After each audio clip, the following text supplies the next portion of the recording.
ಕುಮುದಮ್ಮಂಗೊಂದು phone ಮಾಡ್ಬಿಡು. ಮಾತರ್ಮೇ ಮಾತರಿಶ್ವನ್ನ ಪಿತರತುಲಗುರೋ ಭ್ರಾತರಿಷ್ಟಾಪ್ತ ಬಂಧೋ ಸ್ವಾಮಿನ್ನ ಸರ್ವಾಂತರಾತ್ಮನ್ನ ಜರ ಜರಯಿತರ್ಜನ್ಮ ಮೃತ್ಯಾಮಯಾನಾಂ ಗೋವಿಂದೇ ದೇಹಿ ಭಕ್ತಿಂ ಭವತಿ ಚ ಭಗವನ್ ಊರ್ಜಿತಾಂ ನಿರ್ನಿಮಿತ್ತಾಂ ನಿರ್ವ್ಯಾಜಾಂ ನಿಶ್ಚಲಾಂ ಸದ್ಗುಣಗಣಬೃಹತೀಂ ಶಾಶ್ವತೀಮಾಶುದೇವ ನಾರಾಯಣಂ ನಮಸ್ಕೃತ್ಯ ನರಂ ಚೈವ ನರೋತ್ತಮಾಂ ದೇವೀಂ ನರಂ ಚೈವ ನರೋತ್ತಮಂ ದೇವೀಂ ಸರಸ್ವತೀಂ ವ್ಯಾಸಂ ತತೋ ಜಯಮುದೀರಯೇ ವಿಜಾನತಾಂ ಅವಿತ್ತಸ್ಯ ಮಧ್ವಸ್ಯ ಜಗತಿ ಗುರೋಃ ಪೂರ್ವಾಚಾರ್ಯಮಹಿಷ್ಠಾನಾಂ ಇಯಂ ಪ್ರಣತಿಮಾಲಿಕಾ ಪೂರ್ಣಜ್ಞಾನಾಯ ವಿದ್ಮಹೇ ಪೂರ್ಣಾನಂದಾಯ ಧೀಮಹಿ ತನ್ನೋ ವ್ಯಾಸ ಪ್ರಚೋದಯಾತ್.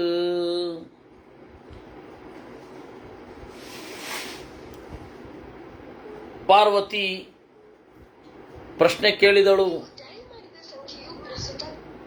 ಪ್ರಶ್ನೆ ಕೇಳ್ತಾಳೆ, ಭಗವನ್ ಮಾನುಷಾಕೇಚಿತ್ ದೃಶ್ಯಂತೆ ಮಾನುಷೇಷು ವೈ ಉನ್ಮತ್ತಾಶ್ಚ ಪಿಶಾಚಾಶ್ಚ ಪರಿಯಟಂತೋ ಯತಸ್ತತಃ. ಪೂಜ್ಯರೇ, ಕೆಲವರು ಮನುಷ್ಯರಿರ್ತಾರೆ, ಹುಚ್ಚರು, ಪಿಶಾಚಿಗಳ ಥರ ತಿರುಗ್ತಾ ಇರ್ತಾರೆ. ಕೇನ ಕರ್ಮ ವಿಪಾಕೇನ, ಏನದು ಕರ್ಮ ವಿಪಾಕ ಹೇಳಿ. ಅದಕ್ಕೆ ರುದ್ರದೇವರು ಹೇಳ್ತಾರೆ, ಯೇ ಪುರಾ ಮನುಜಾದೇವಿ ದರ್ಪಾಹಂಕಾರ ಸಂಯುತಾ ಬಹುಧಾ ಪ್ರಲಪಂತ್ಯೇವ ಹಸಂತಿ ಚ ಪರಾನ್ ಭೃಶಂ. ದೇವಿ, ದರ್ಪದಿಂದಲೂ ಅಹಂಕಾರದಿಂದಲೂ ಕೂಡಿರುವ ಮನುಷ್ಯರು ಯಾರಿದ್ದಾರೆ, ಬಹಳ ತಮ್ಮನ್ನು ಕೊಚ್ಚಿಕೊಳ್ಳುತ್ತಾರೆ. ಹಸಂತಿ ಚ ಪರಾನ್ ಭೃಶಂ, ಬೇರೆಯವರನ್ನು ವಿಪರೀತ ತಮಾಷೆ ಮಾಡ್ತಾರೆ. ಮೋಹಯಂತಿ ಪರಾನ್ ಭೋಗೈ ಮದನೈ ಲೋಭಕಾರಣಾತ್, ಬೇರೊಬ್ಬರನ್ನು ತಮ್ಮತ್ತ ಸೆಳೆದುಕೊಳ್ಳಲಿಕ್ಕೆ ಭೋಗಗಳನ್ನು ತೋರಿಸ್ತಾರೆ. ನಿಮಗೆ ಇದು ಕೊಡ್ತೀವಿ, ನಮ್ಮಲ್ಲಿಗೆ ಬನ್ನಿ, ನಿಮಗೆ ಇಷ್ಟು ಕೊಡ್ತೇವೆ, ನಮ್ಮ ಹತ್ತಿರ ಬನ್ನಿ ಅಂತ ತಮ್ಮ ಪಕ್ಷಕ್ಕೆ ಸೇರಿಸಿಕೊಳ್ತಾರೆ. ಹಾಗೆ ಮಾಡಬಾರದು. ನೀವು ದಾನ ಮಾಡೋದು ಲೋಭತ್ಯಾಗವೇ ವಿನಃ, ನಾನು ದಾನ ಮಾಡ್ತೀನಿ, ನಮಗೆ ಪೂರ್ತಿ ಸಪೋರ್ಟ್ ಮಾಡಿ, ನಮ್ಮ ಅನ್ಯಾಯ ಇದ್ರು ನಮ್ಗೆ ಸಪೋರ್ಟ್ ಮಾಡಿ, ನಮ್ಮ ಶತ್ರುಗಳು ಯಾರಿರ್ತಾರೋ ಅವರಿಗೆ ನೀವು ಶತ್ರುಗಳಾಗಿ ನಮ್ಮ ಜೊತೆ ಸೇರ್ಕೊಂಡು ಯುದ್ಧ ಮಾಡಿ ಅಂತ ಹೇಳೋದಲ್ಲ. ಮಾಡಬಾರದು. ಹಾಗೆ ಹೇಳ್ತಾರೆ, ಮೋಹಯಂತಿ ಪರಾನ್ ಭೋಗೈ ಮದನೈರ್ ಲೋಭಕಾರಣಾತ್. ಅವರು ಮೈ ಮರೆಯುವಷ್ಟು ಭೋಗಗಳನ್ನು ಕೊಡೋದು.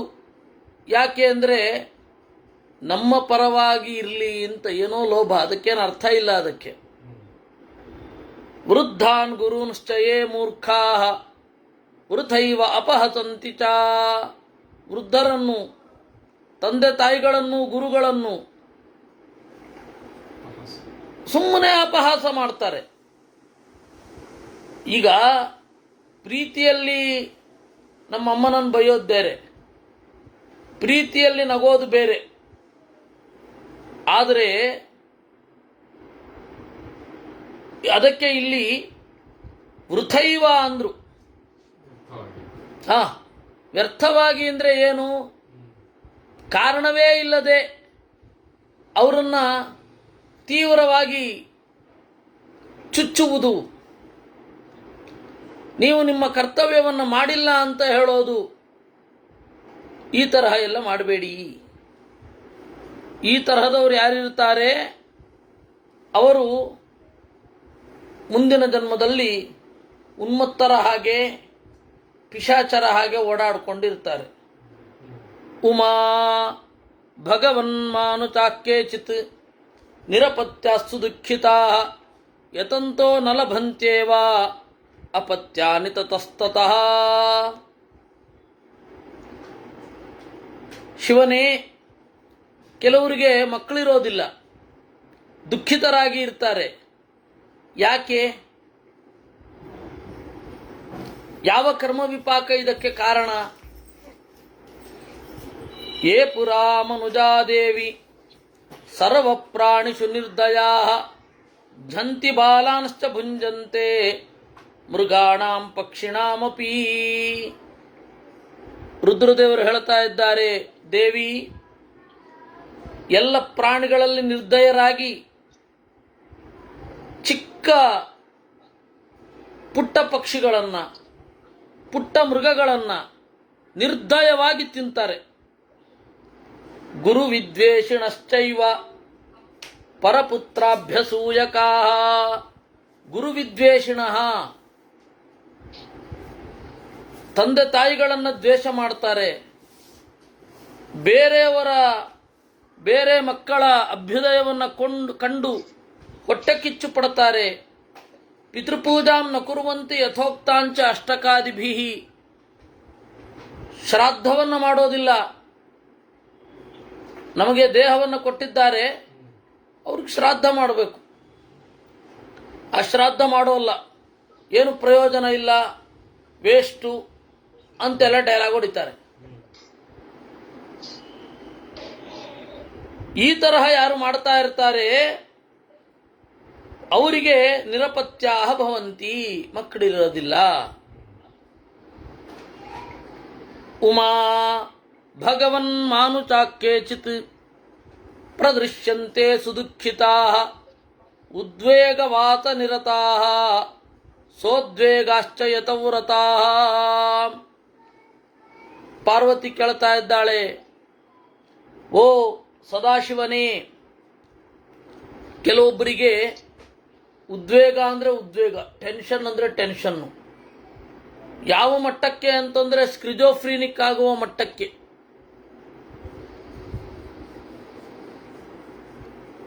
ಕನ್ನಡದಲ್ಲಿ ಒಬ್ಬರು ಸಾಹಿತಿಗಳಿದ್ರು, ಸಂಸ ಅಂತ. ರವೀಂದ್ರ ಕಲಾಕ್ಷೇತ್ರದ ಹಿಂದೆ ಸಂಸಾರಂಗ ಮಂದಿರ ಇದೆಯಲ್ಲ, ಅವ್ರ ಬಗ್ಗೆನೆ. ಒಳ್ಳೆ ನಾಟಕಕಾರ.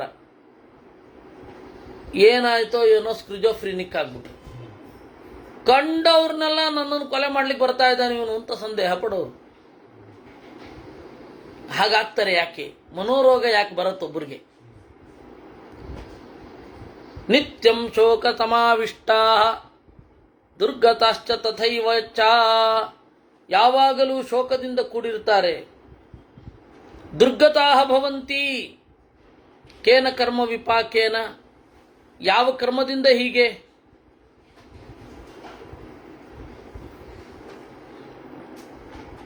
ಆಗ ರುದ್ರದೇವರು ಹೇಳ್ತಾರೆ, ಯೇ ಪುರಾ ಮನುಜಾ ನಿತ್ಯಂ ಉತ್ಕೋಚನ ಪರಾಯಣ. ಯಾರು ಲಂಚ ತಗೋತಾ ಇರ್ತಾರೆ, ಉತ್ಕೋಚ, ಯಾರು ನಿರಂತರವಾಗಿ ಲಂಚ ತಗೋತಾ ಇರ್ತಾರೆ, ಲಂಚ ಇರದ ದಿವಸವೇ ದುರ್ದಿನ ಅಂತ ಯಾರು ಅಂದ್ಕೊಂಡಿರ್ತಾರೆ, ಭೀಷಯಂತಿ ಪರಾನ್ ನಿತ್ಯಂ ವಿಕುರುವಂತಿ ತಥೈವ ಚ. ಬೇರೆಯವರನ್ನು ಹೆದರುತ್ತೋದೇ ನಮ್ಮ ಜನ್ಮಸಿದ್ಧ ಹಕ್ಕು ಅಂತ ಅಂದ್ಕೊಂಡಿರ್ತಾರೆ. ಋಣವೃದ್ಧಿಕರಾಶ್ಚೈವ ದರಿದ್ರೇಭ್ಯೋ ಯಥೇಷ್ಟತಃ. ಚಕ್ರ ಬಡ್ಡಿ, ಮೀಟರ್ ಬಡ್ಡಿ, ಸುಸ್ತಿ ಬಡ್ಡಿ ಎಲ್ಲ ಹಾಕ್ತಾರೆ ಬಡವರಿಗೆ. ನ್ಯಾಯಯುತವಾದ ಬಡ್ಡಿಯನ್ನು ಸ್ವೀಕರಿಸಿ, ಏನು ತೊಂದರೆ ಇಲ್ಲ. ಅದನ್ನು ಯಾಜ್ಞವಲ್ಕ್ಯ ಸ್ಮೃತಿ, ಆಮೇಲೆ ನಾರದ ಸ್ಮೃತಿ ಮೊದಲಾದವುಗಳೆಲ್ಲ ಸಾಲದ ವೈವಿಧ್ಯಗಳ ಬಗ್ಗೆ ವಿಸ್ತಾರವಾಗಿ ಮಾತನಾಡಿದೆ. ಮಹಾಭಾರತ ಆ ಮಾತನ್ನು ಎಲ್ಲೂ ಹೇಳಲ್ಲ, ಅದು ಒಂದೇ ಒಂದು ಸಂಕ್ಷಿಪ್ತವಾಗಿ ಹೇಳುತ್ತೆ. ನೋಡಿ, ಸಾಲಕ್ಕೆ ಬಡ್ಡಿ ಅಂತ ಹೇಳಿದ್ರೆ 1% ಓಕೆ, 2% ಓಕೆ. ಬಡ್ಡಿ ತೀರಿಸಲಿಕ್ಕಾಗದೆ ಹೋದರೆ ಮುಂದಿನ ತರ್ತಿ ಮತ್ತೆ ಬಡ್ಡಿ ಅಂತ ತಗೊಳ್ಬೇಕೇ ವಿನಃ ಬಡ್ಡಿ ಮಗನನ್ನು ಕೊಡೋ ಮಟ್ಟಕ್ಕೆ ಹೋಗಬಾರದು. ಬಡ್ಡಿ ಮಗ ಅನ್ನೋದು ಬಹಳ ಕೆಟ್ಟ ಪದ. ನಿಮಗೆ ಅದಕ್ಕೊಂದು ಪದ ಇದೆ, ಅರ್ಣವ ಅಂತ. ಋಣ ಸಂಬಂಧಿ ಜಾತಃ ಅರ್ಣವ ಭವತಿ. ಆಯ್ತೇ. ಅದರಿಂದ ಮೊದಲು ಯಾರೂ ಹೆಸರಿಡ್ತಾ ಇರಲಿಲ್ಲ. ಹೆಸರಿಟ್ರೆ ಅದ್ರ ಹಿಂದೆ ಮುಂದೆ ಏನಾದ್ರು ಇರಬೇಕು. ವಿದ್ಯಾರಣವ, ಬಲಾರಣವ ಅಂತ ಇಡ್ತಾ ಇದ್ರು. ಗೊತ್ತಾಯ್ತಾ? ಯಾಕೆ ಅಂತ, ಕೇವಲ ಅರಣವ ಅಂತ ಹೆಸರಿಡ್ತಾ ಇರಲಿಲ್ಲ. ನೋಡಿ, ಅಂದ್ರೆ ಆ ಅರ್ಥದ ಹಿನ್ನೆಲೆಯನ್ನು ನಿಧಾನವಾಗಿ ಮರೆತಿದ್ರಿಂದ ಹೀಗೆಲ್ಲ ನಾವು ಹೆಸರಿಡ್ತಾ ಇದ್ದೀವಿ. ಅವಾಗೆಲ್ಲ ಹಾಗೆ ಹೆಸರಿಡ್ತಾ ಇರಲಿಲ್ಲ. ಸಂಸ್ಕೃತವೇ ಆಡು ಭಾಷೆ ಆಗಿದ್ದಾಗ ನದಿ ಗಂಗಾ ಆಗತ್ತಾ ಅಂದ್ರೆ ನದಿ ಉಕ್ಕೇರ್ತೋ ಆ ಗಂಗಾ ಅನ್ನೋ ಹುಡುಗಿ ಬಂದ್ಲೋ ಗೊತ್ತಾಗಲ್ಲ. ಯಾವಾಗ ಸಂಸ್ಕೃತದಿಂದ ಆಡು ಭಾಷೆ ದೂರ ಆಯ್ತು ಆಗ ಗಂಗಾಬಾಯಿ ಬಂದ್ರು ಅಂದ್ರೆ ಗೊತ್ತಾಗತ್ತೆ, ಓ ಇದ್ಯಾರೋ ಹೆಣ್ಮಗಳು ಅಂತ. ಹಾಗೆ ಸಂಸ್ಕೃತದಲ್ಲಿ ಭಾರಿ ಕಷ್ಟ ಇತ್ತು. ಅವಾಗ ನೀವು ಯಾವುದಾದ್ರೂ ಹೆಸರು ಕೇಳಿದ್ದೀರಾ ಪರಿಮಳ ಅಂತ? ಯಾಕೆಂದ್ರೆ ಪರಿಮಳ ಅಂತ ಹೇಳಿ ಪುಲ್ಲಿಂಗ, ಅದು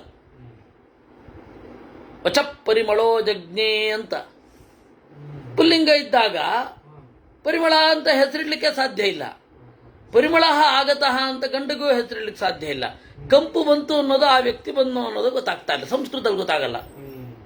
ಇಂಗ್ಲಿಷಿನಲ್ಲಿ ಕಂಸಿದ್ದ ಹಾಗೆ ಬಂತೋ ಗೊತ್ತಾಗಲ್ಲ. ಸಂಸ್ಕೃತದಲ್ಲೂ ಭಾಷೆ ಧಾತು ಹಾಗೇ ಇರೋದು. ಅದಕ್ಕೆ ಹಾಗೆಲ್ಲ ಹೆಸರಿಡ್ತಾ ಇರಲಿಲ್ಲ. ಯಾಕೆ ಅಂದರೆ ಈ ಕಾರಣದಿಂದ. ಅದಕ್ಕೆ ಇಷ್ಟದಲ್ಲಿ ಇಷ್ಟಿದೆ ಗೃಹ್ಯ ಸೂತ್ರದಲ್ಲಿ, ಇಂಥ ಹೆಸರು ಇಡಬೇಕು, ಇಂಥ ಹೆಸರು ಇಡಬಾರದು ಅಂತ. ಉತ್ಕೋಚನ ಪರಾಯಣ. ಉತ್ಕೋಚನ ಅಂತಂದ್ರೆ ಲಂಚ. ಭೀಷಯಂತಿ ಪರಾನಿತ್ಯಂ ಋಣ ವೃದ್ಧಿಕರಾಶ್ಚೈವ. ಯದ್ವಾ ತತ್ವ ಬಡ್ಡಿ ಏರಿಸ್ಬಿಡ್ತಾರೆ. ಯಾವ ಬಡ್ಡಿ? ಮೂಲಕ್ಕೆ ಹೋಗೋದ ಬಡ್ಡಿ. ನಾವು ಆ ಮೂಲವನ್ನೇ ತೀರಿಸ್ಲಿಕ್ಕಾಗಲ್ಲ. ಮೂಲ ತೀರಿಸಬಾರ್ದು. ಮೂಲವನ್ನು ಬೇಗ ತೀರಿಸೋದಾದ್ರೆ ಜಾಸ್ತಿ ಬಡ್ಡಿ ಕಟ್ಟಬೇಕು ಅಂತ, ಈ ಥರ ಎಲ್ಲ ಮಾಡಬಾರ್ದು ಅಂತ ಹೇಳುತ್ತೆ ನಾರದ ಸ್ಮೃತಿ, ಯಾಜ್ಞವಲ್ಕ್ಯ ಸ್ಮೃತಿ. ಯಾಜ್ಞವಲ್ಕ್ಯ ಸ್ಮೃತಿ ಏನಿದೆ ಅದನ್ನ ಅದುಮಾರ ಮಠದ ಸ್ವಾಮಿಗಳೊಬ್ಬರು ಶುದ್ಧ ಪಾಠ ಅಂತ ಬರೆದಿಟ್ಟಿದ್ದಾರೆ. ಯಾಜ್ಞವಲ್ಕ್ಯ ಸ್ಮೃತಿಯ ಟೀಕೆಯನ್ನು, ಮಿತಾಕ್ಷರಿ ಅಂತ ಟೀಕೆ, ಅದನ್ನು ಶುದ್ಧ ಪಾಠ ಬರೆದಿದ್ದೇನೆ ಅಂತ. ಇರಲಿ, ನೋಡಿಲ್ಲ ನಾನು. ನಿತ್ಯಂ ಚೋಕತಮಾವಿಷ್ಟ ದುರ್ಗತಾಶ್ಚ ತಥೈವ ಚ ಋಣವೃದ್ಧಿಕರಾಶ್ಚೈವ ಋಣಾರ್ಥಮಭಿಗಚ್ಚಂತಿ ಸತತಂ ವೃದ್ಧಿರೂಪಕಾ. ಸಾಲ ಮುಗಿಯೋದೇ ಇಲ್ಲ, ಹೋಗ್ತಾನೇ ಇರುತ್ತೆ. ಮುಗಿಬೇಕಲ್ಲ ಸಾಲ, ಮುಗಿದೇ ಇರೋ ಹಾಗೆ ವ್ಯವಸ್ಥೆ ಮಾಡಿರ್ತಾರೆ. ಅದು ಮೂಲಕ್ಕಿಂತ 10 ಪಟ್ಟು 40 ಪಟ್ಟು ಜಾಸ್ತಿ ಆಗೋಗಿರುತ್ತೆ. ಆ ಥರದ್ದು ವೃದ್ಧಿಯು ಮಾಡಿಸ್ಕೊಂಡವರಿದ್ದಾರೆ. ಅದರಿಂದ ಉದ್ವಿಜಂತೆ ಚ ತಾನ್ ದೃಷ್ಟ ಧಾರಕಾಸ್ತ್ವರ್ಥ ಕಾರಣಾತ್. ಮೊದಲು ಸಾಲ ತಗೊಂಡವರು ಆಮೇಲೆ ತಪ್ಪಿಸ್ಕೊಂಡು ತಿರುಗಲಿಕ್ಕೆ ಶುರು ಮಾಡಿಬಿಡ್ತಾರೆ ಇಂಥವ್ರನ್ನ ನೋಡಿದ್ರೆ. ಆ ತರಹ ಮಾಡಿದ್ದು ನಿನ್ನ ತಪ್ಪು. ಅತಿವೃದ್ಧಿರ್ನ ಕರ್ತವ್ಯ ದರಿದ್ರೇಭ್ಯೋ ಯಥೇಷ್ಟತಃ. ನಿಮ್ಮ ಇಚ್ಛೆಯನ್ನು ಮೀರಿ ನಿಮ್ಮ ಇಷ್ಟ ಬಂದ ಹಾಗೆ ಅತಿವೃದ್ಧಿ ನ ಕರ್ತವ್ಯ, ಬಹಳ ಬಡ್ಡಿಯನ್ನ ಇಡಬಾರದು. ಯೇಷ್ವಭಿಕ್ರೀಡಮಾನಾಶ್ಚ ತ್ರಾಸಯಂತಿ ವನೇ ಮೃಗಾನ್ ಪ್ರಾಣಿ ಹಿಂಸಾಂ ತಥಾ ದೇವಿ ಕುರುವಂತಿ ಚ ಯತಸ್ತತಃ. ಯಾರು ನಾಯಿಗಳಿಂದ ನಾಯಿಗಳ ಜೊತೆಗೆ ಆಟ ಆಡ್ತಾ ಕಾಡಿನಲ್ಲಿರುವ ಜಿಂಕೆಗಳನ್ನು ಯಾರು ಹೆದರಿಸ್ತಾರಲ್ಲ ಅವರು ಆ ಸ್ಕ್ರಿಜೋಫ್ರಿನಿಕ್ ಆಗ್ಬಿಡ್ತಾರೆ. ಪ್ರಾಣಿ ಹಿಂಸಾಂ ತಥಾ ದೇವಿ ಕುರುವಂತಿ ಚ ಯತಸ್ತತಃ. ಪ್ರಾಣಿ ಹಿಂಸೆಯನ್ನು ವಿಪರೀತವಾಗಿ ಪ್ರಾಣಿ ಹಿಂಸೆ ಮಾಡುತ್ತಾರೆ. ಯೇಷಾಂ ಗೃಹೇಶು ವೈಶ್ವಾನಃ ತ್ರಾಸಯಂತಿ ವೃಥಾನರಾನ್. ಇನ್ನು ಮನೆಯಲ್ಲಿದ್ದ ನಾಯಿಗಳು ಬಂದವರನ್ನೆಲ್ಲ ವಿಪರೀತ ಹೆದರಿಸ್ತವೆ. ಆ ಥರದ ನಾಯಿ ಸಾಕುವವರು ಮುಂದಿನ ಜನ್ಮದಲ್ಲಿ ಸ್ಕ್ರಿಜೋಫ್ರಿನಿಕ್ ಆಗ್ತಾರೆ. ಯಾಕೆಂದ್ರೆ ಅವ್ರು ಬೇರೆಯವ್ರಿಗೆ ಏನು ಕೊಡ್ತಾರೋ ಅದನ್ನು ಪಡಿತಾ ಇರ್ತಾರೆ. ಇಲ್ಲ ನಾಯಿನ ಮುದ್ದಿಗೆ ಅಂತ ಸಾಕ್ತಾರೆ. ಅವ್ರಿಗೇನು ಹೇಳಬೇಕು? ನಾಯಿ ಯಾವತ್ತಾದರೂ ಮನುಷ್ಯರ ಪ್ರತಿನಿಧಿ ಆಗ್ಲಿಕ್ಕೆ ಸಾಧ್ಯವೋ? ನೀವು ಹಾಗೆ ಯೋಚನೆ ಕೂಡ ಮಾಡಬಹುದೋ? ಯೋಚನೆಯೇ ಮಾಡಬಾರ್ದಲ್ವಾ? ನಾಯಿ ಅನ್ನೋದು ಮನುಷ್ಯರ ಪ್ರತಿನಿಧಿ ಅಲ್ಲ. ನಾಯಿಯನ್ನು ಸಾಕುವವರು ಬಹುತೇಕವಾಗಿ, ಬೆಕ್ಕನ್ನೋ ನಾಯಿಯನ್ನೋ ಯಾರು ಸಾಕ್ತಾರೆ ಅವರು ಬಹುತೇಕವಾಗಿ ನಾವು ಅನಾಥ ಪ್ರಜ್ಞೆಯಿಂದ ನರಳುತ್ತಾ ಇದ್ದೀವಿ. ರಕ್ಷಣೆ ಉದ್ದೇಶ ಆಗಿದ್ರೆ ಸಂತೋಷ, ಅದರಲ್ಲಿ ದೋಷ ಇಲ್ಲ. ಯಾವುದೋ ಏಕಾಂತದಲ್ಲಿ ಒಂದು ದೂರದ ನಗರದಿಂದ ದೂರದ ಮನೆಯಲ್ಲಿ ಎಲ್ಲೋ ಒಂದು ಕಡೆ ಇರ್ತಾರೆ. ಅವರು ರಕ್ಷಣೆಗಾಗಿ ನಾಯಿ ಸಾಕಿಕೊಂಡ್ರೆ ಯಾವ ತೊಂದರೆ ಇಲ್ಲ, ಅದು ಶಾಸ್ತ್ರವಿಹಿತ. ಆದರೆ ಈಗ ನಗರಗಳಲ್ಲಿ ಅಪಾರ್ಟ್ಮೆಂಟಿನಲ್ಲಿ ಎಲ್ಲ ಯಾರು ಬರ್ತಾರ್ರಿ? ಬೇಕಾಗೇ ಇಲ್ಲ. ಅದಕ್ಕೆ ಇವರೇನು ಹೇಳ್ತಾ ಇದ್ದಾರೆ, ಅಲ್ಲ ನಾಯಿ ಕೊಡೋ ಪ್ರೀತಿಯನ್ನು ಮನುಷ್ಯರು ಕೊಡಲ್ಲ ಅಂತ. ಹೌದು, ಹೆಂಗೆ ಕೊಡತ್ತ? ನಾಯಿ ಬಗ್ಗೆ ನಿಮಗೆ ಯಾವ ನಿರೀಕ್ಷೆಯೂ ಇರೋದಿಲ್ಲ. ಎಕ್ಸ್ಪೆಕ್ಟೇಷನ್ ಏನಾರು ಇರುತ್ತಾ? ನಾಯಿ ಓದ್ಲಿ, ಬರೀಲಿ, ನಮ್ಮ ಭಾವನೆಯನ್ನು ಅರ್ಥ ಮಾಡ್ಕೊಳ್ಳಿ ಅಂತ ಏನಾದ್ರು ಎಕ್ಸ್ಪೆಕ್ಟೇಷನ್ ಇರುತ್ತಾ? ಏನು ಎಕ್ಸ್ಪೆಕ್ಟೇಷನ್ ಇಲ್ಲದೆ ಇರೋದ್ರಿಂದಾಗಿ ನಿಮಗೆ ನಾಯಿ ನಮ್ಮನ್ನು ಪ್ರೀತಿಸತ್ತೆ ಅಂತ ಅನ್ಸುತ್ತೆ. ಅದೇ ರೀತಿ ಮನುಷ್ಯರ ಹತ್ರ ಇಟ್ಕೊಳ್ಳಿ, ಅವರು ಪ್ರೀತಿಸ್ತಾರೆ. ಎಕ್ಸ್ಪೆಕ್ಟೇಷನ್ ಇಡೋದ್ರಿಂದಾಗಿ ಪ್ರಾಬ್ಲಮ್ಮು. ನಿಮ್ಮ ಎಕ್ಸ್ಪೆಕ್ಟೇಷನ್ ಥರ ನಾವು ಯಾಕಿರಬೇಕು? ನೀವು ಎಕ್ಸ್ಪೆಕ್ಟೇಷನ್ ಇಡದೆ ಹೋದರೆ ಮನುಷ್ಯರನ್ನು ಇಷ್ಟೇ ಚೆನ್ನಾಗಿ ಪ್ರೀತಿಸಬಹುದು. ಆ ಮನುಷ್ಯರು ನಿಮ್ಮನ್ನು ಅಷ್ಟೇ ಚೆನ್ನಾಗಿ ಪ್ರೀತಿಸ್ತಾರೆ. ಇನ್ನು ಮಕ್ಕಳು ಎಕ್ಸ್ಪೆಕ್ಟೇಷನ್ ಮಾಡಲೇಬೇಕಾಗತ್ತೆ. ಅದರಿಂದಾಗಿ ನಾಯಿ ಸಾಕುವವರ ಮನಸ್ಥಿತಿ ಸರಿ ಇಲ್ಲ. ಅವ್ರು ಏನು ಮಾಡ್ತಾ ಇದ್ದಾರೆ, ಮನುಷ್ಯರಿಗೆ ಪರ್ಯಾಯವನ್ನು ಹುಡುಕಲಿಕ್ಕೆ ಹೋಗ್ತಾ ಇದ್ದಾರೆ. ಆಲ್ಟರ್ನೇಟಿವ್ ಫಾರ್ ಮೆನ್, ಅದು ತಪ್ಪು ಅಂತ ಹೇಳ್ತಾ ಇರೋದು. ಈ ರೀತಿಯಾಗಿ ಯಾರಿರ್ತಾರೆ ಅವರು ನಿರಯಸ್ಥಾ ಚಿರಂಪ್ರಿಯೇ ಕಥಂಚಿತ್ ಪ್ರಾಪ್ಯ ಮಾನುಷ್ಯಂ ತತ್ರ ತೇ ದುಃಖ ಸಂಯುತಾ. ಅಲ್ಲಿಗೆ ಹೋಗಿ ಹುಟ್ಟುತ್ತಾರೆ. ಕುದೇಶೇ ದುಃಖ ಭೂಯಿಷ್ಠೇ ವ್ಯಾಘಾತ ಶತಸಂಕುಲೇ. ಕುದೇಶದಲ್ಲಿ ಹೋಗಿ ಹುಟ್ಟುಬಿಡ್ತಾರೆ. ಅಲ್ಲಿ ಹುಟ್ಟಿದ್ರೆ ಮುಗಿತಲ್ಲ, ಅಲ್ಲಿಗೆ ಉದ್ವೇಗವೋ ಉದ್ವೇಗ. ಯಾರು ಯಾವಾಗ ಬಂದು ದಾಳಿ ಮಾಡ್ತಾರೋ ಗೊತ್ತಾಗಲ್ಲ ಅಂತ ಆ ಕಡೆ ತೊಗೊಂಡೋಗಿ ಹಾಕ್ಬಿಡ್ತಾರೆ. ಅದರಿಂದಾಗಿ ಹೀಗಿರಬೇಕು. ಭಗವನ್ಮಾನುಚಾಕ್ಯೇಚಿತ್ ಐಶ್ವರ್ಯಜ್ಞಾನ ಸಂಯುತಾ ಮ್ಲೇಚ್ಛ ಭೂಮಿಷು ದುಷ್ಯಂತೆ ಮ್ಲೇಚ್ಛೈಶ್ಚರ್ಯ ಸಮನ್ವಿತಾ. ಉಮಾ ಕೇಳ್ತಾ ಇದ್ದಾಳೆ, ಸ್ವಾಮಿ ಇನ್ನೊಂದು ಹೇಳಬೇಕು ನಿಮಗೆ. ಒಳ್ಳೆ ಜ್ಞಾನ ಇರುತ್ತೆ, ವೃತ್ತಿಜ್ಞಾನ, ಒಳ್ಳೆ ಐಶ್ವರ್ಯ ಇರುತ್ತೆ, ಹೋಗಿ ಮ್ಲೇಚ್ಛ ಭೂಮಿಯಲ್ಲಿ ಇರ್ತಾರೆ. ಕೇನ ಕರ್ಮ ವಿಪಾಕೇನ, ಅವ್ರಿಗೇನು ಕರ್ಮ ರೀ? ಅವ್ರು ಯಾಕೆ ಅಲ್ಲಿಗೆ ಹೋಗ್ತಾರೆ? ಯಾಕೆಂದರೆ ಇವತ್ತಿನ ದಿನಮಾನದಲ್ಲಿ ಮೊದಲಿಂದಲೂ ಕೂಡ ಭಾರತದಲ್ಲೆಲ್ಲ ಸಿಗತ್ತೆ. ಯೇ ಪುರಾ ಮನುಜಾದೇವಿ ಧನಧಾನ್ಯತಮನ್ವಿತಾ ಅಯಥಾವತ್ ಪ್ರಯಚ್ಛಂತಿ ಶ್ರದ್ಧಾವರ್ಜಿತಮೇವ ವಾ. ಅದಕ್ಕೆ ರುದ್ರದೇವರು ಹೇಳ್ತಾರೆ, ದೇವಿ ಧನ ಇರುತ್ತೆ, ಧಾನ್ಯ ಇರುತ್ತೆ, ಎಷ್ಟು ಕೊಡಬಹುದು ಅಷ್ಟು ಕೊಡಲ್ಲ, ಕೊಟ್ಟರು ಶ್ರದ್ಧೆ ಇರಲ್ಲ. ಅಪಾತ್ರೇಭ್ಯಶ್ಚ ಏದಾನಂ, ಪಾತ್ರರಲ್ಲದವರಿಗೆ ದಾನ, ಶೌಚ ಮಂಗಳಗಳಿರದ ದಾನ. ದದತ್ಯೇವ ಚ ಯೇ ಮೂರ್ಖಾಃ ಶ್ಲಾಘಯ ಅವಜ್ಞಯಾಪಿ ಚ, ಶ್ಲಾಘಯ ಅವಜ್ಞಯಾಪಿ ಚ ದದತಿ. ಹೊಗಳ್ತಾರೆ, ಬೈತಾರೆ, ಹಂಗೆ ಕೊಡ್ತಾ ಇರ್ತಾರೆ. ನೀವು ಹೊಗಳಿದ್ರೆ ಕೊಡ್ತಾರೆ, ಅವ್ರು ಬೈತಾ ನಿಮಗೆ ಕೊಡ್ತಾರೆ. ಒಬ್ರಿದ್ರಂತೆ, ಮನೆಗೆ ಎಲ್ಲ ಚೆನ್ನಾಗಿ ಕರೆಸಿ, ಆಚಾರ್ರೆ ತುಪ್ಪ ತಿನ್ನಿ, ಇಂಥ ತುಪ್ಪ ನಿಮಗೆಲ್ಲಿ ಸಿಗಬೇಕು, ತಿಂದ್ಬಿಡಿ ಅಂತ ಹೇಳೋರಂತೆ. ಹಾಗೆಲ್ಲ ಮಾಡಬಾರದು ಅಂತ. ಅದೆಲ್ಲ ಬಹಳ ಪ್ರಾಬ್ಲಮ್ಮು. ಅದರಿಂದಾಗಿ ಮಾತು, ಮನಸ್ಸು, ದೇಹ ಮೂರು ಕೂಡ ಹತೋಟಿಯಲ್ಲಿರಬೇಕು. ಅದಾಗಬೇಕಾದ್ರೆ ಏನು ಮಾಡಬೇಕು ಅಂತಂದರೆ ಶಾಸ್ತ್ರಾದಿಗಳನ್ನು ಕೇಳ್ತಾ ಇರಬೇಕಷ್ಟೇ. ಶಾಸ್ತ್ರವನ್ನು ಕೇಳೋದು ನಮ್ಮನ್ನು ನಾವು ನಿಯಂತ್ರಣ ಮಾಡ್ಕೊಳ್ಳಿಕ್ಕಷ್ಟೇ ವಿನಃ ರಾಮಾಯಣ ಮಹಾಭಾರತಗಳನ್ನೆಲ್ಲ ಕೇಳೋದ್ರ ಉದ್ದೇಶ ಏನು? Self control. Control your self ಅಂತಾರೆ. ಎಲ್ಲಿಂದ ಕಂಟ್ರೋಲ್ ಬರಬೇಕು ಇದನ್ನೆಲ್ಲ ಕೇಳದೆ ಹೋದ್ರೆ? ಬಿಹೇವ್ ಯುವರ್ ಸೆಲ್ಫ್ ಅಂತಾರೆ. ಎಲ್ಲಿಂದ ಯುವರ್ ಸೆಲ್ಫ್ ಆಗಿ ಬಿಹೇವ್ ಮಾಡೋದು? ಅದ್ರ ಪ್ಯಾಟರ್ನೇ ಗೊತ್ತಿಲ್ಲಲ್ಲ. ನಿಮ್ಮಂತೆ ನೀವಿರಿ, ನಿಮ್ಮ ಮಿತಿಯನ್ನು ತಿಳಿದುಕೊಂಡು ನೀವು ವರ್ತಿಸಿ ಅನ್ಬೇಕಾದ್ರೆ, ಮಿತಿ ತಿಳ್ಕೊಳ್ಬೇಕಾದ್ರೆ ಮಹಾತ್ಮರ ಚರಿತ್ರೆ ಬೇಕು. ಅದರಿಂದ ಅಪಾತ್ರರಿಗೆ ಯಾರು ಕೊಡ್ತಾರೆ, ಯಾರು ಅವಜ್ಞೆಯಿಂದ ಕೊಡ್ತಾರೆ, ಗತಿ ಇಲ್ಲದೆ ಬಂದ್ಬಿಟ್ಟಿದ್ದಾರೆ ತಗೊಳ್ಳಿ ಅಂತ, ಯಾರು ಗತಿ ಇಲ್ಲದೆ ಬರೋಲ್ಲ.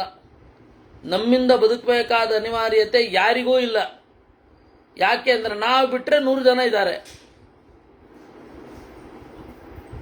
ನಾನು ಬಿಟ್ಟರೆ ಇನ್ಯಾರು ಇವ್ರು ಕೊಡೋರಿಲ್ಲ ಅನ್ನುವ ಅಹಂಕಾರದಿಂದ ಕೊಡಬಾರದು. ಅದರಿಂದ ಈ ರೀತಿ ಯಾರು ಕೊಟ್ಟಿರ್ತಾರಲ್ಲ, ಕುದೇಶೇ ಮ್ಲೇಚ್ಛ ಭೂಯಿಷ್ಠೆ ದುರ್ಗಮೇ ವನತಂಕಟೇ, ಕೆಟ್ಟ ದೇಶದಲ್ಲಿ ಇಂಥವ್ರು ಹುಟ್ಟುತ್ತಾರೆ. ಅದರಿಂದಾಗಿ ದಾನ ಮಾಡೋದೇ ದೇವರಿಗೆ ಪ್ರೀತಿಯಾಗಲಿ, ಜ್ಞಾನ ಸಾಧನವಾಗಲಿ ಅಂತ ಕೊಡಬೇಕು. ಇಲ್ಲ ಅಂದರೆ ಇಲ್ಲಿ ಕೊಡೋದೇ, ಅಲ್ಲಿ ಇದರ ಫಲವನ್ನು ಅನುಭವಿಸೋದೇ. ಭಗವನ್ ಭಗನೇತ್ರಜ್ಞ ಮಾನುಚೇಶು ಚಕೇಶನ ಕ್ಲೀಬಾ ನಪುಂಸಕಾಶ್ಚೈವ ದೃಶ್ಯಂತೆ ಚಂಡಕಾಸ್ತಥಾ ನೀಚಕರ್ಮರತಾ ನೀಚ ಸಖ್ಯಾಸ್ತಥಾ ಭುವಿ ಕೇನ ಕರ್ಮ ವಿಪಾಕೇನ ತನ್ಮೇ ಶಂಸಿತುಮರ್ಹಸಿ. ಉಮೆ ಕೇಳ್ತಾ ಇದ್ದಾಳೆ, ಭಗನೆಂಬ ಅದಿತಿಯ ಮಗನ ನೇತ್ರವನ್ನು ಹೊಡೆದವನೇ ಭಗನೇತ್ರಜ್ಞ. ಮನುಷ್ಯರಲ್ಲಿ ಕೆಲವರು ನಪುಂಸಕರಿರ್ತಾರೆ, ಇಂಪಾರ್ಟೆಂಟ್ಸ್ ಅಂತ ಏನು ಹೇಳ್ತೇವೆ ಅವರು. ಅವ್ರು ಯಾಕೆ ಬರ್ತಾರೆ? ಇನ್ನು ಕೆಲವರು ನೀಚ ಕರ್ಮದಲ್ಲಿಯೇ ತೊಡಗಿರ್ತಾರೆ. ಎಲ್ಲ ಅವ್ರ ಗೆಳೆಯರೆಲ್ಲ ಕಳಪೆ. ಒಳ್ಳೆಯವ್ರ ಗೆಳೆತನ ಸಿಗ್ಬೇಕಲ್ಲ. ಒಳ್ಳೆಯವ್ರ ಗೆಳೆತನ ಸಿಗಲಿಕ್ಕೆ ಒಂದು ದೇವರ ಅನುಗ್ರಹ ಬೇಕು. ಯಾರ್ಯಾರೋ ಕಳಪೆಯವರ ಇದೆಲ್ಲ ಸೇರಿಕೊಂಡು ಮತ್ತೆ ಅವ್ರ ಜೊತೆಗೆ ಏನೋ ಶಿಕ್ಷೆಗೆ ಈಡಾಗೋದು, ಹಾಗಾಗಬಾರ್ದಲ್ವಾ? ಅದರಿಂದಾಗಿ ಜೀವನದಲ್ಲಿ ಒಳ್ಳೆಯ ಗೆಳೆಯರು ಬೇಕು. ಅವರಿಗೆ ಸಿಗೋದಿಲ್ಲ. ಯಾಕೆ? ತದಹಂತೆ ಪ್ರವಕ್ಷ್ಯಾಮಿ ಶೃಣು ಕಲ್ಯಾಣಿ ಕಾರಣಂ ಯೇ ಪುರಾ ಮನುಜಾ ಭೂತ್ವಾ ಘೋರ ಕರ್ಮರತಾಸ್ತಥಾ ಪಶುಪುಂಸ್ತ್ವೋಪಘಾತೇನ ಜೀವಂತಿ ಚರಮಂತಿ ಚ. ಯಾರು ಮನುಷ್ಯರಾಗಿ ಎತ್ತುಗಳ ಬೀಜ ಒಡೆದು, ಹೋರಿಯ ಬೀಜ ಒಡೆದು ಯಾರು ಬದುಕ್ತಾ ಇರ್ತಾರೆ, ಅವರು ಮುಂದಿನ ಜನ್ಮದಲ್ಲಿ ಇಂಪಾರ್ಟೆಂಟ್ ಆಗ್ತಾರೆ. ಪುಂಸ್ತ್ವೋಪಘಾತಿನಶ್ಚೈವ ನರಾಣಾಂ ಕೋಪ ಕಾರಣಾತ್. ಕೋಪದಿಂದ ಮನುಷ್ಯರಿಗೆ ಪುಂಸ್ತ್ವವನ್ನು ನಾಶ ಮಾಡಲಿಕ್ಕೆ ಬೇಕಾದ ಔಷಧಿಗಳನ್ನು ಹಾಕಿಬಿಡ್ತಾರೆ. ಎಷ್ಟೋ ಔಷಧಿಗಳು ಮಕ್ಕಳಾಗದಂತೆ ಮಾಡಿಬಿಡ್ತಾವೆ. ತೆಗೆದುಕೊಳ್ಳುವ ಎಷ್ಟೋ ಔಷಧಿಗಳು. ಯೇ ಧೂರ್ತಾ ಸ್ತ್ರೀಷು ಗಚ್ಚಂತಿ ಅಯಥಾವದ್ಯಥೇಷ್ಟತಃ. ಆಮೇಲೆ ಇನ್ನೂ ಕೂಡ ಉಂಟು, ಸಂಸ್ಕೃತವಾಗದೆ ಹೆಣ್ಣು ಮಕ್ಕಳಲ್ಲಿ ಸಂಘವನ್ನು ಮಾಡ್ತಾರೆ. ಅಂದರೆ ಕ್ರಮಬದ್ಧವಾಗಿ ಮದುವೆ ಆಗದೆ ಅವರು ಕನ್ಯೆ ಇರ್ತಾರೆ, ಇವರು ಮದುವೆ ಆಗಿರಲ್ಲ, ಅವಾಗ ಹೊಂದುತ್ತಾರೆ. ಸಂಸ್ಕಾರಗೊಂಡು ಅಗ್ನಿ ಸಾಕ್ಷಿಕವಾಗಿ ಆಗಬೇಕಲ್ವಾ? ಅದರ ಬದಲು ಸಂಸ್ಕೃತವಾಗದೆ ಹೆಣ್ಣಿನಲ್ಲಿ ಸೇರಿದರೆ ಕಾಮ ವಿಘ್ನಕರಾಯೇತು ದ್ವೇಷ ಪೈಶೂನ್ಯ ಕಾರಣಾತ್. ದ್ವೇಷದಿಂದ, ಹೊಟ್ಟೆ ಕಿಚ್ಚಿನಿಂದ, ಕಾಮ ವಿಘ್ನಕರಾಹ, ಬೇರೆಯವರ ಕಾಮಕ್ಕೆ ತೊಂದರೆ ಮಾಡ್ತಾರೆ. ಆದ್ದರಿಂದಾಗಿ ಏವಂ ಯುಕ್ತ ಸಮಾಚಾರಾ ಕಾಲಧರ್ಮಂ ಗತಾಶ್ಚಯೇ. ಈ ರೀತಿ ಎಲ್ಲ ಮಾಡಿದ ಮೇಲೆ ಯದಿ ಚೇನ್ಮಾನುಚಂ ಜನ್ಮ, ಈ ರೀತಿ ಆಗತ್ತೆ. ನೀಚ ಕರ್ಮರತಾ ಲೋಕೆ ನಿರ್ಲಜ್ಜಾವೀತ ಸಂಭ್ರಮ. ನೀಚ ಕರ್ಮರತರು, ನಿರ್ಲಜ್ಜರು ಹೀಗೆಲ್ಲ ಆಗಿಬಿಡುತ್ತಾರೆ. ಸ್ತ್ರೀಣಾಮಪಿ ತಥಾ ದೇವಿ ಯಥಾ ಪುಂಸಾಂತು ಕರ್ಮಜಂ. ನೋಡ್ರಿ, ಎಲ್ಲ ಪುರುಷರಿಗೆ ಇದೆ, ಸ್ತ್ರೀಯರಿಗೇನು ಇಲ್ಲ ಅನ್ಬೇಡಿ. ಈ ರೀತಿ ಮಾಡಿದ್ರೆ ಸ್ತ್ರೀಯರಿಗೂ ಕೂಡ ಇದೆ ಅನ್ನುವಲ್ಲಿಗೆ ನಾವು 124ನೇ ಅಧ್ಯಾಯವನ್ನು ನೋಡಿದೆವು. ಭಗವನ್ನ ದೇವದೇವೇಶ ಶೂಲಪಾಣೇ ವೃಷಧ್ವಜ ಪುಂಶ್ಚಲ್ಯೈವ ಯಾ ಸ್ತ್ರೀಷು ನೀಚವೃತ್ತಿ ರಥಾ ಸ್ಮೃತಾ. ಅದಕ್ಕೆ ಉಮೆ ಕೇಳ್ತಾಳೆ, ಕೆಲವು ಹೆಣ್ಣುಮಕ್ಕಳು ಗಂಡನನ್ನು ಬಿಟ್ಟು ಬೇರೆ ಕಡೆ ತಿರುಗುವಂತಹ ಒಂದು ಕರ್ಮ ಅವ್ರಿಗಿದೆ.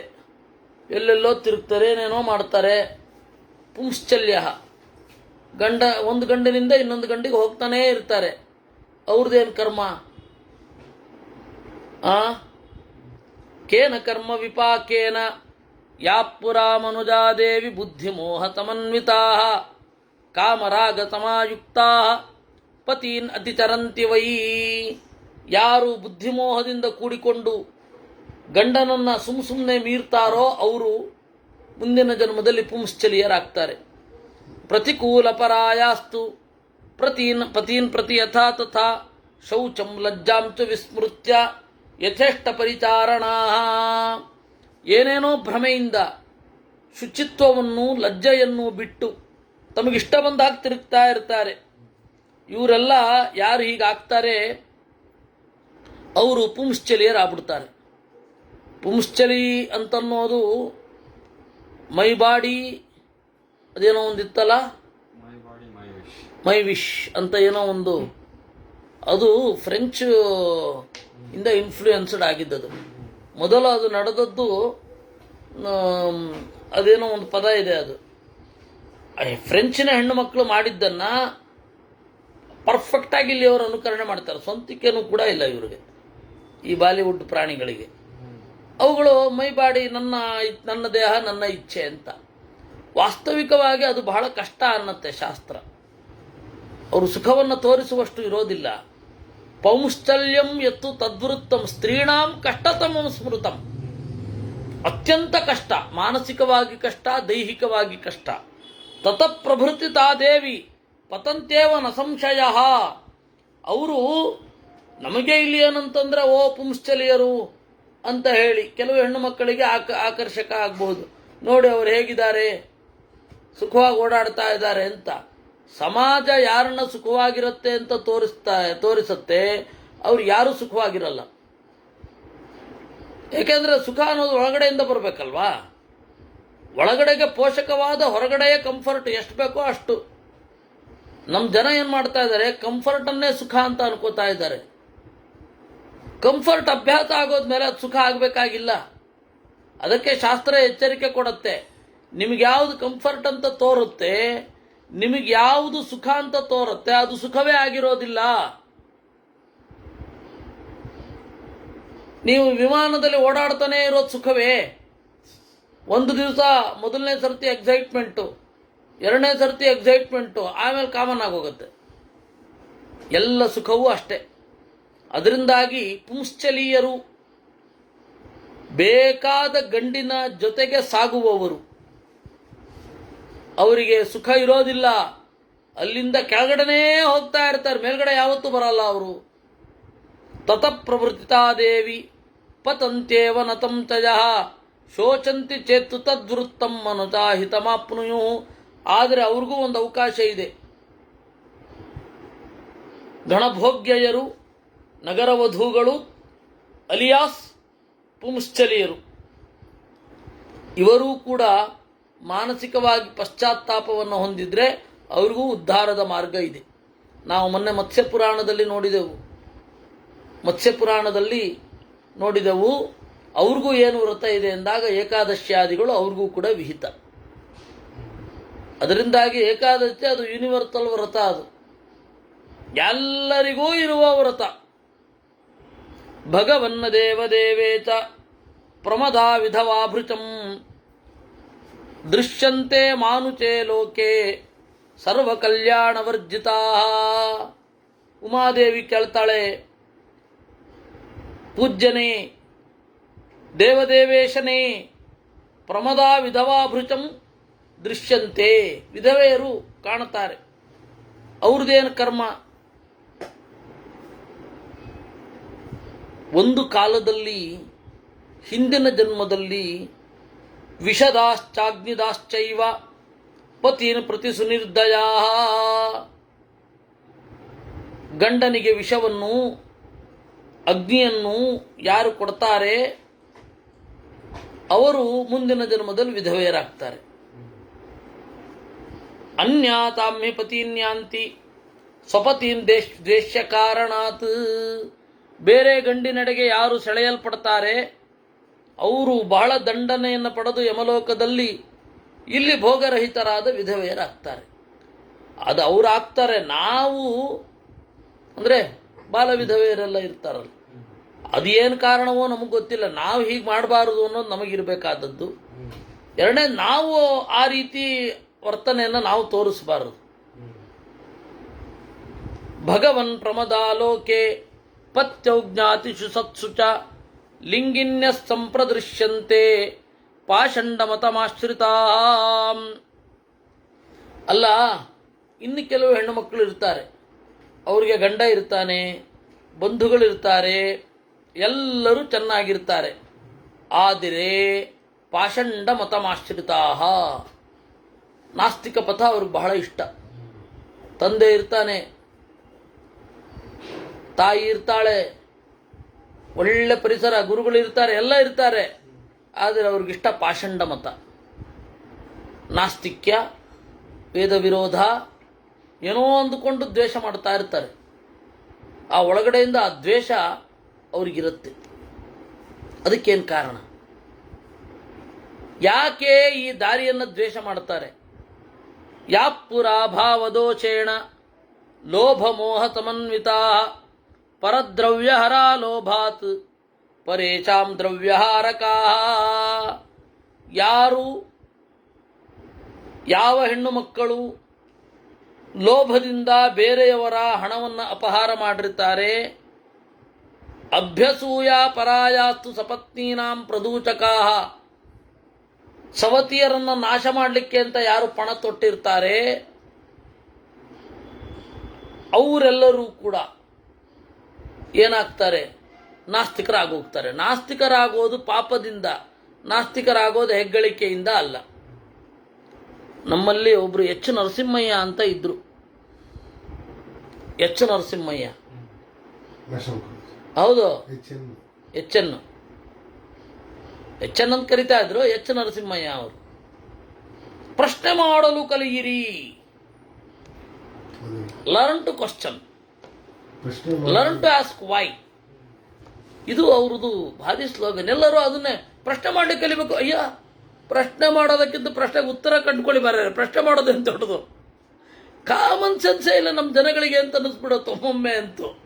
ಪ್ರಶ್ನೆ ಮಾಡ್ಲಿಕ್ಕೆ ಕಲೀರಿ, ಪ್ರಶ್ನೆ ಮಾಡ್ಲಿಕ್ಕೆ ಕಲೀರಿ ಅಂತ ಹೇಳಬೇಕಾಗಿಲ್ಲ. ಪ್ರಶ್ನೆ ಕಲ್ತು ಬಿಟ್ಟಿದ್ದಾರೆ. ಚಿಕ್ಕ ಮಕ್ಕಳು ಪ್ರಶ್ನೆ ಮಾಡ್ಲಿಕ್ಕೆ ಶುರು ಮಾಡ್ತವೆ. ಅಪ್ಪ ಇದ್ಯಾಕೆ ಹಾಗೆ, ಅದ್ಯಾಕೆ ಹೇಗೆ, ಇದ್ಯಾಕೆ ಹೇಗೆ ಅಂತ ಕೇಳ್ತವೆ. ಅದು ದೊಡ್ಡ ಸಂಗತಿಯೇ, ಅದು ಬುದ್ಧಿವಂತಿಕೆಯೇ. ಅದು ತಿಳ್ಕೊಳ್ಳೋ ಕುತೂಹಲ ಇರುತ್ತೆ ಅಷ್ಟೇ. ತಿಳ್ಕೊಳ್ಳೋ ಕುತೂಹಲ ಯಾರ್ಯಾರಿಗಿರುತ್ತೋ ಅವ್ರಿಗೆಲ್ಲ ಪ್ರಶ್ನೆ ಬರುತ್ತೆ. ಯಾವ ತರಹದ ಪ್ರಶ್ನೆಗೆ ಉತ್ತರ ಸಿಗಬೇಕಲ್ಲ, ಉತ್ತರ ದೊರಕಿಸಿಕೊಳ್ಳಿ ಅಂತ ಹೇಳಬೇಕು. ಶಿಕ್ಷಣ ಬರೇ ಪ್ರಶ್ನೆ ಮಾಡಿ ಅಂತ ಅನ್ನತ್ತೆ.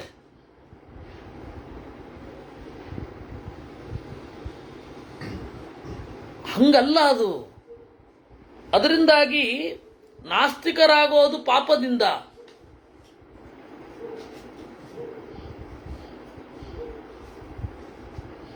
ಅದರಿಂದಾಗಿ ಈರ್ಷ್ಯಾಪರರು ಕೋಪನಯರಾಗಬಾರದು. ಸುಮ್ಮನೆ ಯದ್ವಾ ತದ್ವಾ ಸಿಟ್ಟು.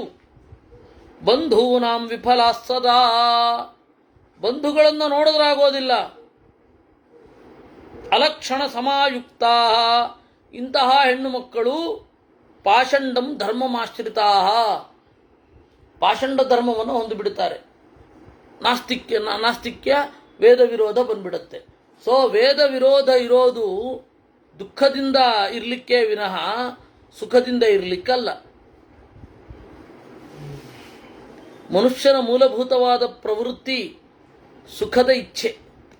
ಸುಖದ ಇಚ್ಛೆ ಅಂತ ಹೇಳಿದರೆ ಅದು ಹೇಗಿರಬೇಕು, ಸುಖದ ಸ್ವರೂಪ ಏನು ಅನ್ನೋದೇ ತಿಳ್ಕೊಳ್ಳೋಲ್ಲ. ಸ್ತ್ರೀಯ ಪ್ರವ್ರಾಜಶೀಲಾಶ್ಚ ಭವಂತೇವ ನತಂ ಚಯ. ಈ ರೀತಿ ಯಾರಿರ್ತಾರೆ ಅವರು ತಿರುಗುವ ಬಯಕೆ ಇರುತ್ತೆ. ತಿರುಗುವ ಬಯಕೆ ಇದ್ರೆ ಪ್ರಾಬ್ಲಮ್ ಅಲ್ಲ. ಪ್ರವ್ರಾಜಶೀಲಾಶ್ಚ ಎಲ್ಲ ರೀತಿಯಿಂದ ತಿರುಗುವ ಬಯಕೆ ಬಂದ್ಬಿಡತ್ತೆ. ಭಗವನ್ಮಾನುಚಾಕ್ಯೇಚಿತ್ ಕಾರು ವೃತ್ತಿಂ ತಮಾಶ್ರಿತಾ ಪ್ರದೃಶ್ಯಂತೆ ಮನುಷ್ಯೇಷು ನೀಚಕರ್ಮರತಾಸ್ತಥಾ. ಇನ್ನು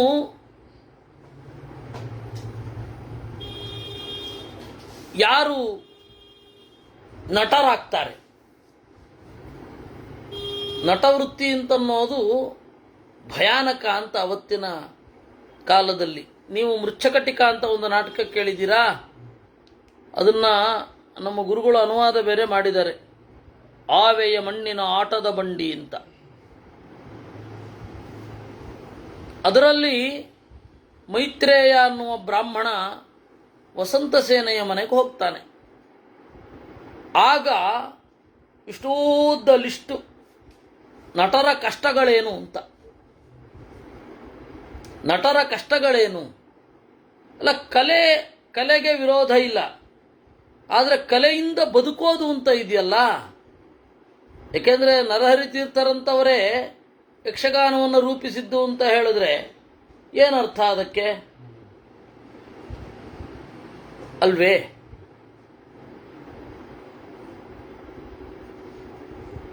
ಸುಧೀಂದ್ರ ತೀರ್ಥರು ಸುಭದ್ರಾಹರಣ ಯಾಕೆ ಬರೆದ್ರು ನಾಟಕವನ್ನ? ಕಲೆಯೇ ತಪ್ಪಲ್ಲ, ಕಲೆಯಿಂದ ಬದುಕು ಕಟ್ಟಿಕೊಳ್ತೇನೆ ಅಂತನ್ನೋದಿದೆಯಲ್ಲ ಅದು ತಪ್ಪಲ್ಲ, ಅನಿವಾರ್ಯ ಶಿಕ್ಷೆ ಅದು ಅಂತಾರೆ. ತಪ್ಪು ಸರಿ ಅಂತ ಹೇಳಲಿಕ್ಕೆ ಇಲ್ಲ, ಅದು ಶಿಕ್ಷೆ. ಅದು ಯಾಕೆ ಅವರು ಅದರಲ್ಲಿ ಇರ್ತಾರೆ? ದರ್ಪಾಹಂಕಾರ ಸಂಯುಕ್ತಾ ಕೇವಲಾತ್ಮಪರಾಯಣ ಸ್ತಬ್ಧಮಾನಯುತಾಭೃತಂ. ಯಾರು ಸ್ತಬ್ಧರು, ಯಾರು ವಿಪರೀತ ಮಾನಿಗಳು, ದುರಭಿಮಾನ ಯಾರಿಗಿರುತ್ತೆ ಅವರು ಮುಂದಿನ ಜನ್ಮದಲ್ಲಿ ನಟರಾಗಿ ಹುಟ್ಟುತ್ತಾರೆ. ಅದೇಂಗ್ರಿ ಅದು ಸಂಬಂಧ ಏನು ಅಂದರೆ, ನಟನಾದವನು ಏನು ಬಗ್ಗಬೇಕಾಗತ್ತೆ, ತನ್ನದಲ್ಲದ ಪಾತ್ರದಲ್ಲಿ ಬದುಕಬೇಕಾಗತ್ತೆ. ನೀವು ಆಗಮಡಂಬರದ ಪ್ರಸ್ತಾವನೆಯನ್ನು ಓದಿ, ಯಾವುದು ತಾನಲ್ಲವೋ ಅದನ್ನು ನಟಿಸ್ಬೇಕು. ಅದೊಂದು ಹಿಂಸೆ ಆಗಲ್ವೇ? ನಾಯಕರಿಗಾಗಲಿ ಖಳನಾಯಕರಿಗಾಗಲಿ ಏನು ಅವರಲ್ವೋ ಅದನ್ನು ನಟಿಸ್ಬೇಕು. ಅವ್ರದೇ ಪಾತ್ರ ಕೊಡ್ಲಿಕ್ಕಾಗತ್ತಾ? ಅವ್ರು ನಿಜ ಜೀವನದಲ್ಲಿ ಹೆಂಗಿರ್ತಾರೆ ಅದೇ ಥರ ಪಾತ್ರ ಕೊಡ್ಲಿಕ್ಕಾಗತ್ತೆ? ನಾಪಿತಾವಂದಿನಶ್ಚೈವ ತಥಾ ವೈತಾಲಿಕಾ ಪ್ರಿಯೇ ಏವಂ ಭೂತಾಸ್ತದೋ ವೃತ್ತಿಂ ಜೀವಂತ್ಯಾಶ್ರಿತ್ಯ ಮಾನವಾ ಪರಪ್ರಸಾಧನಕರಾ. ಬೇರೆಯವರಿಗೆ ಅಲಂಕಾರ ಮಾಡ್ತಾ ಪರಾವಮಾನಸ್ಯ ಫಲಂ ಭುಂಜತೆ ಪೌರ್ವದೈಹಿಕಂ. ಬೇರೆಯವ್ರಿಗೆ ಅಲಂಕಾರ ಮಾಡೋದು ಅಂದ್ರೇನು? ತನ್ನ ಚಂದವನ್ನು ಕಡೆಗಣಿಸಿ ಬೇರೆಯವರ ಚಂದದ ಬಗ್ಗೆ ಗಮನ ಹರಿಸುವ ದೌರ್ಭಾಗ್ಯ ಯಾರಿಗೆ ಬರುತ್ತೆ? ಬಹಳ ಮಾನ, ಬಹಳ ದರ್ಪ, ಅಹಂಕಾರ, ಸೆಲ್ಫ್ ಸೆಂಟ್ರಿಕ್ ಆಗಿ ಯಾರು ಇರ್ತಾರೆ ಅವರಿಗೆ ಮುಂದಿನ ಜನ್ಮದಲ್ಲಿ ನಟರಾಗುವ, ಮೇಕಪ್ ಆರ್ಟಿಸ್ಟ್ ಆಗುವ ಯೋಗ ಬರುತ್ತೆ. ತಪ್ಪಲ್ಲ, ತಪ್ಪು ಅಂತ ಹೇಳ್ತಾ ಇಲ್ಲ, ಅದೊಂದು ಶಿಕ್ಷೆ. ಅದು ಹೇಳೋದು ಏನು ಗೊತ್ತಾಗತ್ತೆ? ಒಳ್ಳೆ ಕಥೆ ಆಯ್ತಲ್ಲ, ಹೇಳಿದ್ರು ಗೊತ್ತಾಗಲ್ಲ, ನಂಬೋಲ್ಲ, ಅದು ಬೇರೆ. ಆದರೆ ನಾವಂತೂ ಅದರಿಂದ ಎಚ್ಚರವಾಗಿ ಇರಬೇಕು. ಭಗವನ್ ದೇವದೇವೇ ಚ ಮಾನುಚೇಶ್ವೇವ ಕೇಚನ ದಾಸಭೂತಾ ಪ್ರದೃಶ್ಯಂತೆ ಸರ್ವಕರ್ಮ ಪರಾಭೃಚಂ. ಅದಕ್ಕೆ ಉಮೆ ಕೇಳ್ತಾಳೆ, ದೇವದೇವೇಶನೇ, ಸದಾಶಿವನೇ, ಒಂದು ಪ್ರಶ್ನೆ ಉಂಟು. ಕೆಲವರು ದಾಸರಾಗಿಯೇ ಜೀವನ ಕಳೀತಾರೆ. ಆಘಾತ ಭರ್ತ್ಸನತಃ, ಹೊಡೆಯೋದು, ಬಯಸ್ಕೊಳ್ಳೋದು ಎಲ್ಲವನ್ನು ಸಹಿಸಬೇಕಾಗತ್ತೆ ಪಾಪ. ಪೀಡ್ಯಮಾನಶ್ಚತರ್ವತಃ, ಬಹಳ ಪೀಡೆಗೊಳಗಾಗ್ತಾರೆ. ಯಾಕೆ ಅದು? ಯಾವ ಕರ್ಮದಿಂದ ಅವರು ಹಾಗಾಗ್ತಾರೆ? ನಮ್ಮ ಕ್ಷೇಮೇಂದ್ರ ಸೇವ್ಯ ಸೇವಕೋಪದೇಶ ಅಂತ ಒಂದು ಪುಟ್ಟ ಪುಸ್ತಕ, ಅದೊಂದು ಹಬ್ಬಬ್ಬ ಅಂತಂದರೆ ಒಂದು 50 ಶ್ಲೋಕ ಇರ್ಬೋದೇನೋ ಅಷ್ಟೇ. ಸೇವಕರ ಸಮಸ್ಯೆಗಳೇನು, ಧಣಿಯ ಸಮಸ್ಯೆ ಏನು ಅಂತ ಬರೆದಿದ್ದಾನಲ್ಲಿ. ಅದನ್ನು ನಾನು ಅನುವಾದ ಮಾಡಿದ್ದೆ, ನಾನು ಆಳು ಮತ್ತು ಧಣಿ ಅಂತ. ಅದರಲ್ಲಿ ಒಬ್ಬ ಸೇವಕ, ಒಬ್ಬ ಸನ್ಯಾಸಿ, ಒಬ್ಬ ಯೋಧ ಅಥವಾ ರಾಜಕ, ಈ 4 ಜನರಿಗೆ ಯಾವ ಡಿಫರೆನ್ಸು ಇಲ್ಲ ಅಂತಾರೆ. ಒಬ್ಬ ಸೇವಕ ಆಯ್ತೆ, ಒಬ್ಬ ಯೋಧ, ಒಬ್ಬ ಸನ್ಯಾಸಿ, ಒಬ್ಬ ರಾಜಕಾರಣಿ, ಈ 4 ಜನಕ್ಕೂ ಯಾವ ಡಿಫರೆನ್ಸೂ ಇಲ್ಲ. ಏನು ಸನ್ಯಾಸಿಗಳಿಗೆ ಏನು ಸುರ ಹೋಗ್ತಾ ಇರುತ್ತಾ? ಯಾವಾಗಲೂ ಅಲರ್ಟ್ ಆಗಿರಬೇಕು. ಯಾರೋ ಬರ್ತಾರೆ, ಅವ್ರು ನಮ್ಮನ್ನು ಮಾತಾಡಿಸ್ಲಿ ಅಂತ ಬಯಸ್ತಾರೆ. ಯಾರೋ ಬರ್ತಾರೆ, ಹೊತ್ತಲ್ಲದ ಹೊತ್ತಿನಲ್ಲಿ ಅವ್ರ ಸಮಸ್ಯೆಗಳನ್ನು ಕೇಳ್ಕೊಂಡು ಬರ್ತಾರೆ. ಊರವ್ರದೆಲ್ಲ ಸಮಸ್ಯೆ ಕೇಳಬೇಕು. ಎಲ್ಲ ಬಿಟ್ಟು ಹೋಗಿರ್ತಾರೆ ಪಾಪ ಅವರು. ಅವ್ರ ಕಿವಿನಲ್ಲಿ ಸಮಸ್ಯೆಗಳನ್ನು ತುಂಬೋದು. ನಮ್ಮ ಸಮಾಜ ಹಾಗೆ ಆಯಿತಾ. ನಿದ್ರೆ ಇಲ್ಲ, ಊಟ ನೆಟ್ಟಿಗಿರತ್ಯೇ ಇಲ್ಲ, ಸುಖವಾಗಿ ನನಗಿವತ್ತು ಇದಿದೆ, ಇದನ್ನು ಮಾಡಬೇಕು ಅಂತ ಅವ್ರಿಗೆ ಅಂದ್ಕೊಳ್ತಾರೆ. ಸಾಧ್ಯವೇ ಇಲ್ಲ. ಇದು ಸನ್ಯಾಸಿಯ ಹಣೆ ಬರಹ.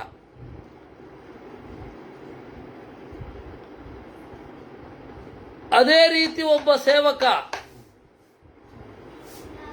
ತನ್ನದು ಅಂತಿಲ್ಲ, ನಿರಂತರವಾಗಿ ಅವರ ಇಷ್ಟದ ಕಡೆ ಗಮನ ಕೊಡಬೇಕು, ತನ್ನ ಇಷ್ಟವನ್ನು ಹತ್ತಿಕ್ಕಿಕೊಳ್ಬೇಕು. ಸನ್ಯಾಸಿಗೂ ಸೇವಕನಿಗೂ ಏನ್ರಿ ಡಿಫ್ರೆನ್ಸು? ಒಬ್ಬ ಯೋಧ ಅವನು ತಗೊಂಡೋಗಿ ಚಳಿ ಪ್ರದೇಶದಲ್ಲಿ ಹಾಕ್ತಾರೆ, ನೆಕ್ಸ್ಟ್ ಅವನನ್ನು ತಗೊಂಡು ಹೋಗಿ ರಾಜಸ್ಥಾನದ ಬಾರ್ಡರ್ಗೆ ಹಾಕ್ಬಿಡ್ತಾರೆ. ಏನೆಲ್ಲ ಸಮಸ್ಯೆ, ಈ ತರಹದ್ದೆಲ್ಲ ಸಮಸ್ಯೆ ಇರುತ್ತೆ. ಒಬ್ಬ ರಾಜಕಾರಣಿ 24 ಗಂಟೆಯೂ ರಾಜಕಾರಣಿ, 4 ಜನಕ್ಕೇನ್ರಿ ಡಿಫ್ರೆನ್ಸು? ಆದರೆ ಸನ್ಯಾಸಿ ಖಂಡಿತ ಒಳ್ಳೆ ಲೋಕಕ್ಕೆ ಹೋಗ್ತಾನೆ. ಯಾಕೆಂದರೆ ತ್ಯಾಗ ಮಾಡಿರ್ತಾನೆ, ಭಗವತ್ಪರನಾಗಿರ್ತಾನೆ. ಬೇರೆಯವರ ಸಮಸ್ಯೆಯನ್ನು ಕೇಳೋದು ಅವನ ಸೌಜನ್ಯ ಅಷ್ಟೇ, ಅವನು ಕೇಳಬೇಕು ಅಂತಿಲ್ಲ, ಸೌಜನ್ಯ ಅಷ್ಟೇ. ಅಧ್ಯಾತ್ಮದ ಮಾರ್ಗದಲ್ಲಿ ಅವನಿಗಿನ್ನೂ ಪ್ರೇರಣೆ, ಅವನಿಗಿರುವಂತಹ ವಿರಕ್ತಿ ಇನ್ನೂ ಹೆಚ್ಚಳ ಆಗತ್ತೆ. ಹೀಗಾಗಿ ಒಬ್ಬ ಸನ್ಯಾಸಿ ಎತ್ತರಕ್ಕೇರೋದು ಬೇರೆ. ಅದೇ ಒಬ್ಬ ರಾಜಕಾರಣಿ, ಅವನು ಎತ್ತರಕ್ಕೇರಲ್ಲ. ಅದೇ ಒಬ್ಬ ಯೋಧ ಸ್ವರ್ಗದ ತನಕ ಹೋಗಬಹುದು. ಅದೇ ಒಬ್ಬ ಸೇವಕ, ಅವನಿಗೆ ಇಲ್ಲಿಯೂ ಇಲ್ಲ, ಅಲ್ಲಿಯೂ ಇಲ್ಲ. ಇಲ್ಲಿ ಸಂಬಳ ಕೊಡುವ ಧಣಿಗಾಗಿ ತನ್ನನ್ನು ತೇಯುತ್ತಾನೆ, ಅಲ್ಲಿ ಪಾರಮಾರ್ಥಿಕವಾದ ಸಾಧನ ಯಾವುದೂ ಇಲ್ಲ. ಒಂದು ವೇದಾಂತವೇ, ಒಂದು ಇವ್ರದೇ, ಯಾವುದೂ ಇಲ್ಲ.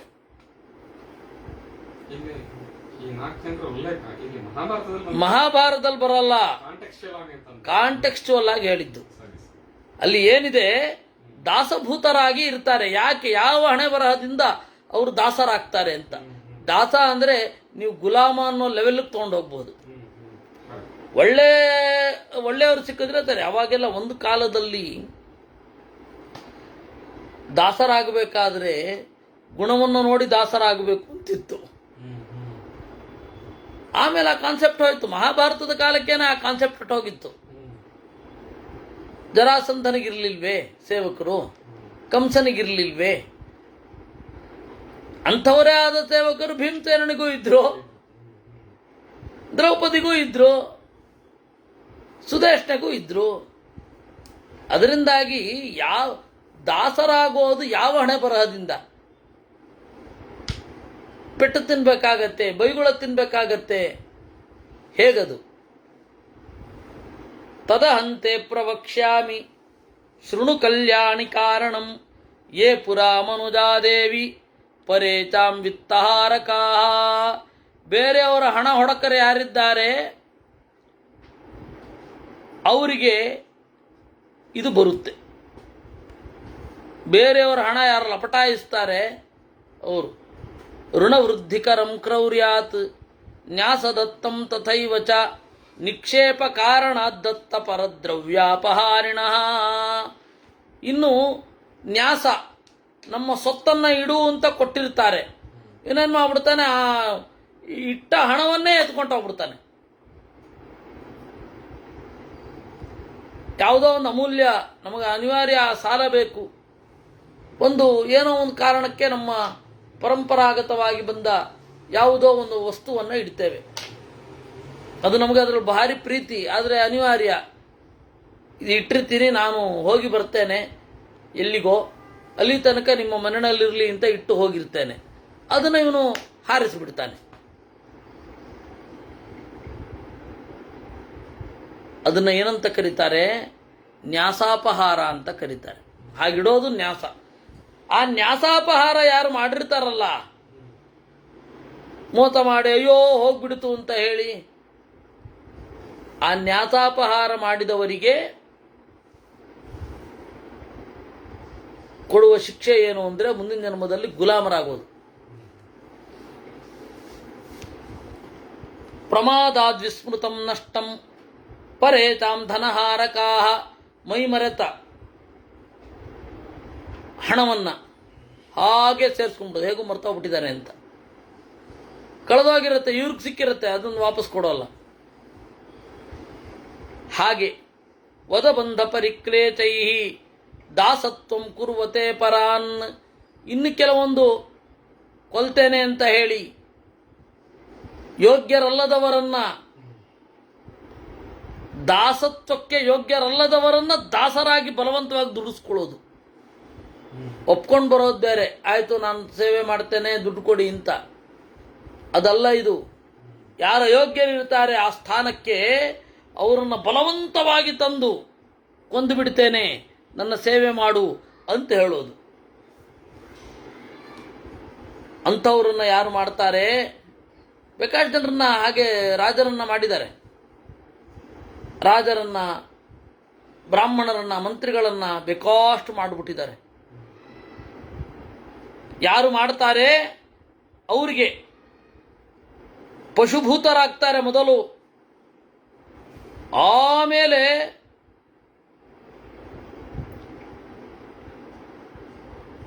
ಅಲ್ಲಿಂದ ಬರ್ತಾರೆ.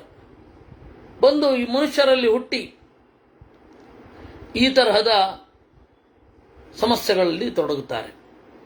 ಆದರೆ ದಾಸರ ಬಗ್ಗೆ ಇನ್ನೂ ಹೇಳಲಿಕ್ಕಿದೆ.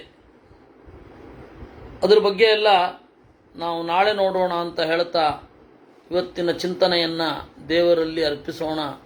ಕೃಷ್ಣಾರ್ಪಣಮಸ್ತು.